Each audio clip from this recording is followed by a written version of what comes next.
Hi again. We're doing Battle of Midway. Should be interesting. See what all of our history buffs knows today. All right, here we go. All right, everybody ready? Ready or not? Here we go. All right, Battle of Midway. Okay, I heard somebody say, hey, that was a great movie. It was. It was pretty factual. It was a good movie. Unfortunately, we don't have time to sit around and watch all the war movies that was based on World War II, although that would be a pretty cool class if we could. Oh my God. Unfortunately, we just don't have that time. This is 1042. Yeah. So, we just have to read about it. And again, we're kind of skimming the surface. When you guys hit high school, you'll go a little bit deeper into some of this stuff, okay? The Battle of Midway was one of the most important battles of World War II. Thank you. It was the turning point of the war in the Pacific, okay, between the United States and Japan. The battle took place over 4 days between June the 4th and June the 7th, 1942, okay. Remember, we had the invasion of Normandy, the Battle of the Bulge. All of those are turning points in Europe. Now we're having to focus the attention on Japan, because they're the last of the big three. Italy folded pretty early. Germany is folding as we speak here. And here, Japan will not surrender. They are still determined to fight. Okay? Okay, so where is Midway? Actually, that right there is a good picture of the USS Yorktown being hit. Okay? It's actually under fire. It was actually hit a number of times. Isn't all that buffalo Okay. A fire? All right, run it up a little bit. There you go. Where is Midway? Midway is an island located in the middle of the Pacific Ocean, about halfway between Asia and North America. Hence the name Midway. Isn't there a memorial? Okay? Yeah. Okay? Yeah. It lies around 2,500 miles from Japan. Because of its location, Midway was considered an important strategic island for Japan in the war. Okay, from that island, they could launch, they could have naval ships there, they could launch planes from there. There was a lot of things, there's a lot of things that they could use that for to fight in the Pacific, as long as they helped that island. Okay, because the United States didn't have island. It's not like there was just a neighboring island right next to it that the United States could have the same thing, so they could just fight back and forth. We had Hawaii. Hawaii's a ways away. Okay, so, and again, we're having a hard time reaching Japan, especially with big bombers, because they got enough fuel to get there and drop a bomb, But they can't get back. but they can't get back. And it's So kind they of just important. crash in the Tennessee. Kind of important to get you guys back. Okay, you want to get them back. Okay, so the Doolittle raid. Yes. Yeah. On April 18th, 1942, the United States launched its first attack on the Japanese home islands. This raid caused the Japanese to want to push back the American presence in the Pacific Ocean, so they decided to attack the American base at Midway. Okay, and they did take it. But remember, the Emperor of Japan was telling his people the whole time, We're safe. we're safe. They can't reach us. They can't reach us. So then when we were actually able to bomb their main island there of Japan. I was wrong. Yeah, that kind of took the Japanese people by surprise. Okay? You did what now? So the Japanese formulated a plan to sneak up on the U.S. forces. They had hoped to trap a number of U.S. aircraft carriers in a bad situation where they could destroy them. However, the American code breakers, remember we talked about everybody talks in code and all that, and everybody's got people who tries to break the codes. Okay? So the American code breakers had intercepted a number of the Japanese transmissions, and they knew the Japanese plans and prepared their own trap for the Japanese. That's pretty good. It's got to be kind of like playing a football game, and you know the opposing teams, every offensive play they have, and how they line up, and how they do everything. You can pretty much set your defense for that. Okay, so that comes in real handy if you know what the opposition is going to do. And the Americans was fortunate enough to know. Okay, so the commanders in the battle.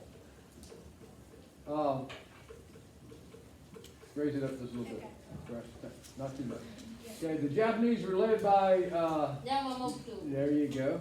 And he was the same leader who planned the attack on Pearl Harbor. He also had a bouncer in after him in Okay. 1936. He got destroyed in 1945. Yeah, so he was feeling pretty good about himself. He's the guy who came up with the plan for Pearl Harbor. It was fairly successful. Didn't the USS Yamamoto, the NJM, the Navy's Yamamoto beats itself, right?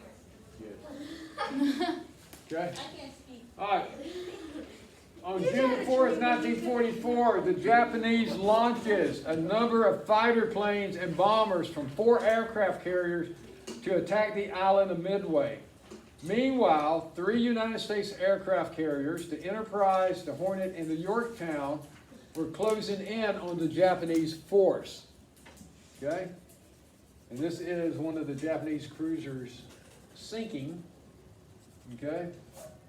So when the Japanese was focused on attacking Midway, the U.S. carriers launched an attack. The first wave of planes were torpedo bombers, and these planes would fly in low and drop a torpedo that would strike the side of the ships and sink them.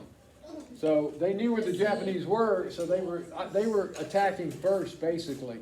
The Japanese thought they were going to ambush the United States, and it turned out the United States ambushed them. Because they were focusing so much on the attack of the island, they had no way of knowing the United States had intercepted their transmissions and decoded them and knew exactly where they were and what they were going to do. So when we offered that attack first, it took them totally by surprise. They didn't know what the heck to do. Okay? So the Japanese were able to fend off the torpedo attacks. Most of the U.S. torpedo attack planes were shot down, and none of the torpedoes actually hit their targets. However, when the Japanese guns were aimed low at the torpedo bombers, the American dive bombers dove in and attacked from high up in the sky. And these bombs hit their targets. 3 of the 4 Japanese aircraft carriers were sunk. Okay? So 3 of the 4 were sunk. Okay, think about this. They're coming in low, dropping the torpedo bombs, okay? That's aiming for the side of the ships. The Japanese has got their guns pointed low, they're shooting them down. That was not a successful attack. But because they were here concentrating on this, the bombs are coming from up above. They would like get up Yeah. and come through the So, clouds. okay. So that took them by surprise. That was a much more successful attack, sinking 3 out of 4 aircraft carriers. When you take out aircraft carriers, you have accomplished quite a bit. Okay, that's where they can launch fighter planes and all that stuff from also. Yes, sure. Because, like, imagine being that lucky guy, like, on the hero, like, hit your plane launches off right as it, like, As the it first bombs, bomb yeah. hits. Yeah, that would then be lucky, all right. All right. And then you just get. The Yorktown then engaged in battle with the final Japanese carrier. And you can see the name of it there. Both carriers were able to launch a number of bombers against the other, and in the end, both the Yorktown and the what is that, Herya, were sunk. So they're fighting each other, and they basically end up sinking each other. Okay, they end up sinking each other. You sound like carrier. You The loss of 4 aircraft carriers was devastating to the Japanese. They also lost a number of other ships, 248 aircrafts, and over 3,000 sailors. This battle was a turning point in the war and the first major victory for the Allies in the Pacific. Okay, remember up to this point, no one was sure the Japanese Navy could be beaten. They hadn't lost any battles. Yeah, because they haven't been in. Okay, and all of a sudden here, they not only do they lose, they lose a lot of aircraft, know that one 3 American? and 4 aircraft carriers. Like that was bad. Another Showed that battlecraft. show. Okay. Interesting facts. Today's Midway Island is considered, I hear myself, I should not be hearing you. Today, Midway Island is considered a territory of the United States. The Japanese thought the U.S. only had 2 carriers available. They did not know that the Yorktown had been repaired. And for much of the rest of the World War II, the United States used Midway Island as a sea base and seaplane base and fueling station for submarines. So once we took that island, that was a major turning point of the war, because now we're only 2,500 miles from the mainland of Japan. And we have a base there now. So now the attacks can start happening on the mainland. Didn't they That's build a a major special turning wall? point. Not the outer Okay. wall, but they don't, they sort of Bye-bye. that off.